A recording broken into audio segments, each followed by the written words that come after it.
Isicelo sokusombulula izinselele zabokufika. Ungqongqoshe wasekhaya uthi unethemba lokuthi umhlangano osezingeni eliphezulu uzoxazulula lolu daba. Unxusa abaholi bakuleli zwekazi iAfrika ukuba bangenelele. After 2008, the period which I've reflected on, since that time, NICOC, the National Intelligence Coordinating Committee, when they were doing their intelligence estimates, they realized that there is one of the problems is the problem at the borders. That since democracy, because we are no longer at war with our neighbors, there was peace, there was everything, there was less focus at the borders. And they realized that that was a problem and a weakness.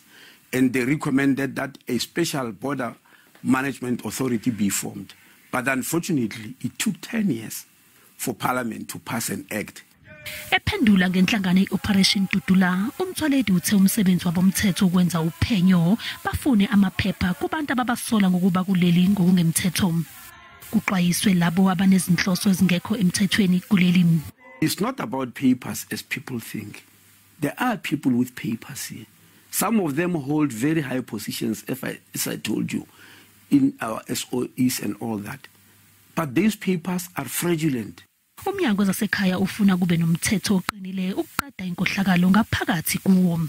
Ungqongqoshe umthwaledi unxusa abantu bakuleli ukuba babike emahhovisi omnyango wakhe ngezinto ezenzakayo ezingekho emthethweni.